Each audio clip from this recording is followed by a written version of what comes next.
अब देखिए, भारत के लोगों को अगर आप एक ही बात रोज उठ के बोलना स्टार्ट कर दें कि अगर आप इस काम को नहीं करेंगे तो आपकी पूरी लाइफ बर्बाद हो जाएगी, आप देखिएगा 100 में से 90 लोग ऐसे निकल के आएंगे जो उस काम को करना स्टार्ट कर देंगे, क्योंकि उनको सच में ऐसा लगने लगेगा कि अगर मैं इस काम को नहीं करूंगा तो सच में मेरी लाइफ बर्बाद हो जाएगी। ऐसे ही होता है म्यूचुअल फंड के अंदर। म्यूचुअल फंड के अंदर अगर कोई भी आपको आके बोल के चला जाएगा कि अगर आप इस म्यूचुअल फंड के अंदर पैसा नहीं इन्वेस्ट करते हैं, या आपको बार बार एक ही चीज बोली जा रही है हर जगह, सोशल मीडिया पे, अगर आप कहीं भी न्यूज ओपन कर रहे हैं तो आपको यही बोला जा रहा है कि अगर आप इस म्यूचुअल फंड के अंदर पैसा नहीं इन्वेस्ट करते हैं तो आपकी सारी की सारी इन्वेस्टमेंट बेकार हो जाएगी, आप कभी अपने गोल तक पहुंच ही नहीं पाएंगे। ऐसे ही हमारे साथ करती है म्यूचुअल फंड एएमसी, जो mutual fund asset management company होती है ना, वो हमारे साथ ऐसे ही करती है। वो इतना आपके सामने एडवर्टाइजमेंट दिखा देंगे नए म्यूचुअल फंड का, या जो फाइनेंस इन्फ्लुएंसर है वो आपके सामने इतना उस म्यूचुअल फंड को प्रमोट कर देंगे, न्यूज चैनल उस म्यूचुअल फंड को इतना प्रमोट कर देंगे कि आपको ऐसा ही फील होने लगेगा कि अगर मैं उस म्यूचुअल फंड को अपने पोर्टफोलियो के अंदर नहीं रखूंगा तो मेरा गोल कभी फुलफिल हो ही नहीं पाएगा। आपको यहाँ पे बिल्कुल पता नहीं होता है कि आखिर में आपका ओरिजिनल गोल क्या था, आप उसको पूरी तरह से भूल जाते हैं क्योंकि आपको बहुत ज्यादा मैनिपुलेट कर दिया जाता है। आपको यह भी नहीं पता चलता है कि जो म्यूचुअल फंड एएमसी नया एनएफओ लेके आ रही है, यानी कि न्यू फंड ऑफरिंग लेके आ रही है, उस नया म्यूचुअल फंड लॉन्च करने के पीछे का पर्पज क्या है, आखिर में मोटिव क्या है, इसके बारे में भी आप जानना पसंद नहीं करते हैं, क्योंकि आप जहां पे भी देख रहे हैं वहां पे केवल उसी म्यूचुअल फंड का नाम दिखाई दे रहा है जो अभी के टाइम पे लॉन्च हुआ है। अब देखिए, इसमें रिटेल इन्वेस्टर्स की भी कोई गलती नहीं है। मैं यहाँ पे बिल्कुल नहीं बोलूंगा कि रिटेल इन्वेस्टर्स आंख बंद करके पैसा इन्वेस्ट कर रहे हैं। जब भी हम कोई नई चीज को देखते हैं, ये हमारी ह्यूमन टेंडेंसी है, जब भी हम कोई नई चीज को देखते हैं जो बहुत ज्यादा आकर्षित होती है, बहुत ज्यादा चमकती हुई चीज होती है, हम उसकी तरफ आकर्षित होते हैं। इसी तरह हमारे साथ किया जाता है, हमारे साथ म्यूचुअल फंड एएमसी करती है, इतना ज्यादा एडवर्टाइजमेंट कर देगी कि आपकी आंखों के सामने केवल वही म्यूचुअल फंड दिख रहा होगा और आपको ऐसा लगने लगेगा कि अगर मैं इस म्यूचुअल फंड के अंदर पैसा नहीं इन्वेस्ट करूंगा तो सच में मेरा गोल कभी पूरा हो ही नहीं पाएगा। इसी का नतीजा होता है कि आज के टाइम में मैक्सिमम म्यूचुअल फंड इन्वेस्टर्स के पोर्टफोलियो के अंदर में 2-3 म्यूचुअल फंड नहीं होते हैं, 10 म्यूचुअल फंड होते हैं, 20 म्यूचुअल फंड होते हैं, 30-30 म्यूचुअल फंड लोग लेके बैठे होते हैं। अब 30 म्यूचुअल फंड या 20 म्यूचुअल फंड आपके पोर्टफोलियो में, आप सोचिए कैसे अपने गोल को फुलफिल करेंगे। आपने उस नए म्यूचुअल फंड के अंदर पैसा इन्वेस्ट करके एक तो गलती कर ही दिया, बट आपने उससे बड़ी गलती ये कर दी कि अपने पोर्टफोलियो को आपने खिचड़ी बना दिया। आप जो एनएफओ आ रहा है उसके अंदर पैसा इन्वेस्ट कर रहे हैं। अब इससे आपके पोर्टफोलियो के अंदर में 20-30 म्यूचुअल फंड हो गया है। अब इससे आपको जो नुकसान होने वाला है ना, वो मैं आपको थोड़ी देर में बताऊंगा। इस पूरे वीडियो के अंदर हम यही बात करने वाले हैं कि आखिर में म्यूचुअल फंड एएमसी क्यों एनएफओ लेके आती है, क्यों नया म्यूचुअल फंड लेके आती है, इसके पीछे का एक्चुअल मोटिव क्या होता है, एंड सबसे मोस्ट इंपॉर्टेंट, क्या आपको एनएफओ के अंदर पैसा इन्वेस्ट करना भी चाहिए।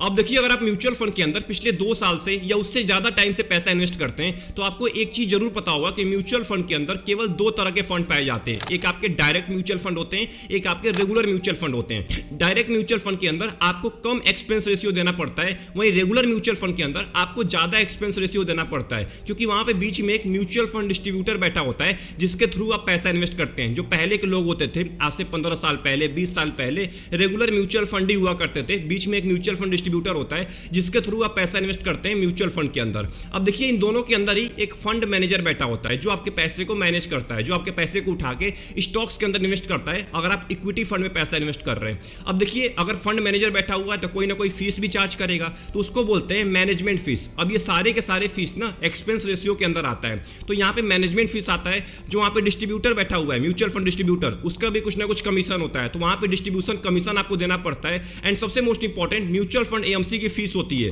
उसको एडवर्टाइजमेंट करना होता है, बहुत सारी चीजें करनी होती है, क्योंकि म्यूचुअल फंड एएमसी के पास केवल एक ही ऑप्शन होता है पैसे कमाने का, वो है एक्सपेंस रेशियो।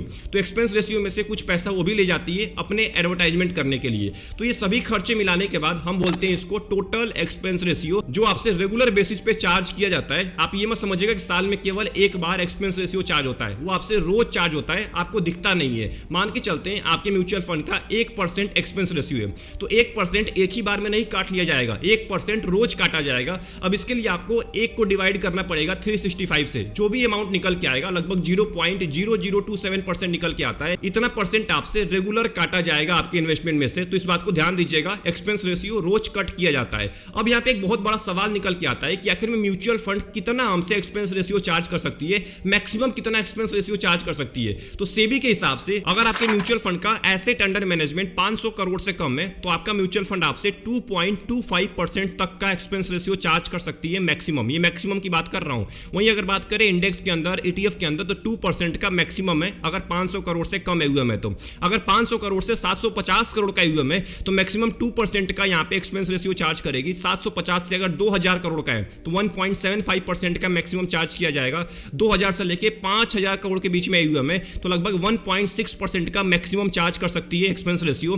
5000 करोड़ से 10000 करोड़ के बीच में तो 1.5% है। एंड सबसे मोस्ट इंपॉर्टेंट, अगर आपके म्यूचुअल फंड का AUM 10,000 करोड़ से लेके 50,000 करोड़ के बीच में, तो यहां पे हर बढ़ते हुए 5,000 करोड़ के AUM पे म्यूचुअल फंड को अपने एक्सपेंस रेशियो को 0.05% से कम करना पड़ेगा। एंड अगर आपका म्यूचुअल फंड का AUM 50,000 करोड़ से ज्यादा है तो मैक्सिमम 1.05% का ही एक्सपेंस रेशियो चार्ज कर सकती है। इससे ज्यादा एक्सपेंस रेशियो चार्ज नहीं कर सकती है। अब ये जो मैंने आपको सेबी का चार्ट दिखाया टोटल एक्सपेंस रेशियो का, ये मैक्सिमम चार्ट है। मतलब मैक्सिमम म्यूचुअल फंड इतना एक्सपेंस रेशियो चार्ज कर सकते हैं। बट यहां पे एक बहुत ही बड़ा लूप होल है जो बहुत सारे लोगों को पता ही नहीं चलता है, और इसी लूप होल का फायदा उठाती है म्यूचुअल फंड AMC। अब मान के चलते हैं कोई भी म्यूचुअल फंड है जिसका अभी के टाइम में एसेट अंडर मैनेजमेंट 5,000 करोड़ का है। इसका मतलब उसको 1.5% का एक्सपेंस रेशियो चार्ज करना पड़ेगा मैक्सिमम।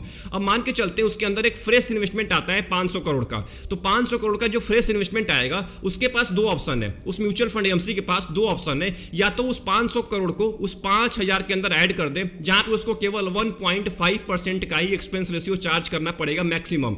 वहीं पे दूसरा ऑप्शन है कि वो एक नया म्यूचुअल फंड लॉन्च करे, यानी कि म्यूचुअल फंड B लॉन्च करे और उसके अंदर उस फ्रेश इन्वेस्टमेंट को ऐड कर दे, केवल 500 करोड़ को उस म्यूचुअल फंड B के अंदर डाल दे, जिससे ये फायदा होगा कि अब ये सबसे टॉप वाली कैटेगरी में आ गई। 0 से लेके 500 करोड़ के बीच में अब ये 2.25% तक एक्सपेंस रेशियो चार्ज कर सकती है, जो कि बहुत सारे लोगों को ये चीज पता ही नहीं होती है। मैं बार बार बोलता हूं कि कम AUM वाले म्यूचुअल फंड के अंदर पैसा मत इन्वेस्ट करिए जिसका कम से कम 1000 करोड़ से कम का AUM है, क्योंकि वहां पे आपको ज्यादा फीस देना पड़ेगा। और यही लूप होल बहुत सारे म्यूचुअल फंड AMC पकड़ के NFO लेके आती है, जिससे वो ज्यादा पैसे कमा पाती है। तो इसको आपको ध्यान देना है। आपको ये समझना पड़ेगा कि म्यूचुअल फंड किस लिए NFO लेके आ रही है।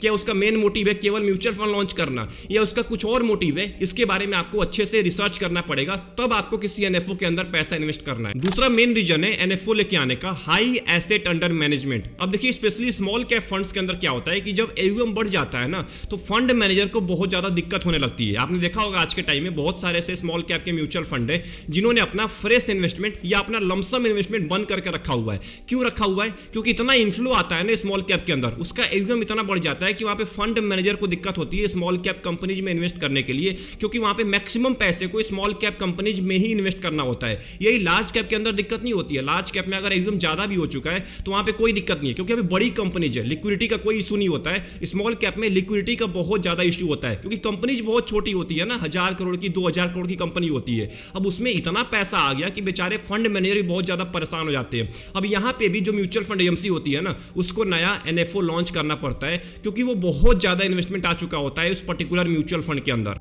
एंड जो सबसे आखिरी रीजन और सबसे मोस्ट इंपॉर्टेंट रीजन है NFO को लेके आने का।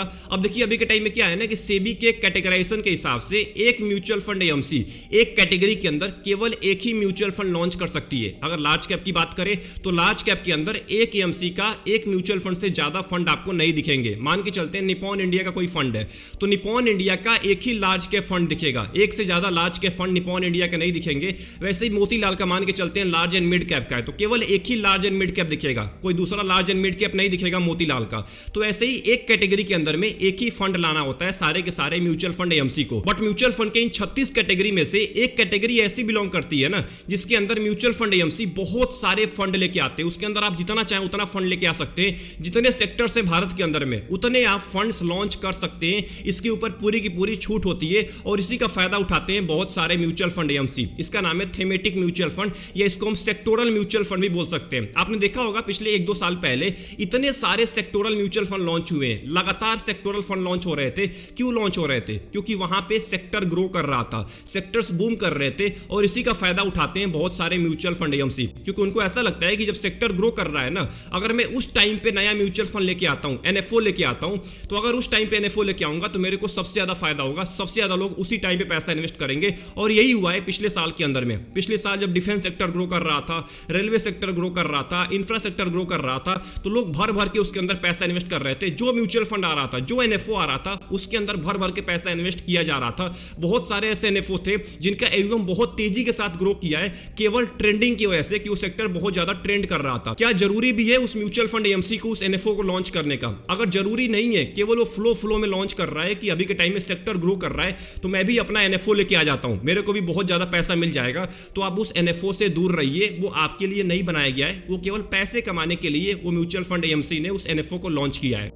अब यहाँ पे एक बहुत बड़ा सवाल निकल के आ रहा है कि क्या आपको अभी के टाइम में एनएफओ के अंदर पैसा इन्वेस्ट करने की जरूरत भी है, कि आप केवल फ्लो के अंदर में या केवल आप एडवर्टाइजमेंट देख के ही पैसा इन्वेस्ट कर रहे हैं? अब देखिए, अगर आप एनएफओ के अंदर पैसा इन्वेस्ट करते हैं तो अभी के टाइम में आपको कोई भी ट्रैक रिकॉर्ड नहीं मिलता है, कोई भी ट्रैक रिकॉर्ड आपको नहीं मिलेगा। ना आपको एक्सपेंस रेशियो के बारे में पता होता है, ना आपको एसेट अंडर मैनेजमेंट के बारे में पता होता है, ना आपको एग्जिट लोड के बारे में पता होता है। इन सब के बारे में कोई भी इंफॉर्मेशन नहीं होता है। तो अगर आप किसी भी एनएफओ के अंदर पैसा इन्वेस्ट कर रहे हैं तो मेक श्योर करिए कि उसके मोटिव को जान लीजिए कि भाई वो म्यूचुअल फंड एएमसी क्यों उस एनएफओ को लॉन्च कर रही है। अगर आप दूसरों को देख के पैसा इन्वेस्ट करेंगे तो आप भी बुरी तरह से फंसने वाले हैं। अब यहां पे दूसरा पॉइंट ये निकल के आता है कि अगर आपको ऐसा लग रहा है कि वो एनएफओ बहुत ही अच्छा है, मान के चलिए आपने एनएफओ को अच्छे से रिसर्च किया है और आपको ये पता लग गया कि एनएफओ बहुत ही बढ़िया है, बहुत ही बढ़िया म्यूचुअल फंड है, इसका मोटिव बहुत ही अच्छा है, तो आप वेट कर लीजिए। आप कम से कम 4 महीने का, 5 महीने का या 1 साल का वेट कर लीजिए। 1 साल के बाद भी वो म्यूचुअल फंड आपको अच्छा रिटर्न दे रहा होगा। अगर वो सच में एक जेन्युइन म्यूचुअल फंड होगा, अच्छे तरीके से पैसा इन्वेस्ट करता होगा,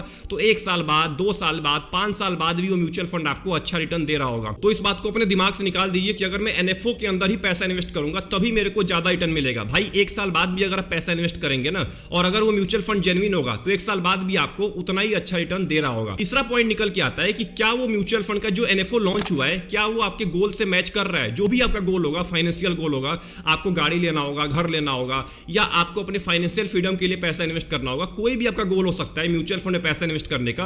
आपके गोल के हिसाब से क्या वो एनएफओ मैच कर रहा है कि केवल आपने फ्लो में आके पैसा इन्वेस्ट किया है कि सभी लोग पैसा इन्वेस्ट कर रहे हैं तो मैं भी इस एनएफओ के अंदर पैसा डाल देता हूं, भले ही 2 महीने के बाद आपको लॉस का सामना करने को मिले, भले ही 2 महीने के बाद वो म्यूचुअल फंड चलना बंद हो जाए। स्पेशली सेक्टोरल म्यूचुअल फंड के अंदर बहुत होता है, और सेक्टोरल म्यूचुअल फंड के अंदर ही लोगों ने भर भर के पैसा इन्वेस्ट किया है। उनको बिल्कुल नहीं पता है कि मेरा गोल क्या है, बस उनको यह पता है कि नया म्यूचुअल फंड आया हुआ है तो मेरे को बहुत रिटर्न देगा। और वही लोग आज के टाइम में बहुत ज्यादा पछता रहे हैं जो सेक्टोरल म्यूचुअल फंड के अंदर पैसा इन्वेस्ट किए थे, क्योंकि उनको अभी के टाइम में रिटर्न मिल ही नहीं पा रहा है। क्योंकि सेक्टोरल म्यूचुअल फंड बार बार नहीं चलता है, केवल एक टाइम पे चलता है। कोई उसका सीजन आता है, सीजनल म्यूचुअल फंड होते हैं, कोई एक सीजन आता है, उस सीजन के अंदर में वो म्यूचुअल फंड अच्छा परफॉर्मेंस करता है क्योंकि वो सेक्टर ग्रो कर रहा होता है। जब वो सेक्टर ग्रो करना बंद कर देता है तो म्यूचुअल फंड भी आपको परफॉर्मेंस देना बंद कर देता है। एंड सबसे आखिरी पॉइंट है जो मेरे हिसाब से मेरा ये पॉइंट है कि जो अभी के टाइम में एग्जिस्टिंग म्यूचुअल फंड है ना, जो पुराने म्यूचुअल फंड है, 10-15 साल से काम कर रहे हैं, जो बहुत सारे मार्केट करेक्शन को झेल चुके हैं, वही म्यूचुअल फंड आपके लिए बहुत ज्यादा इनफ होने वाले हैं आपके गोल के लिए। आपको कोई भी नया म्यूचुअल फंड या एनएफओ के पीछे नहीं भागना है आज के टाइम में।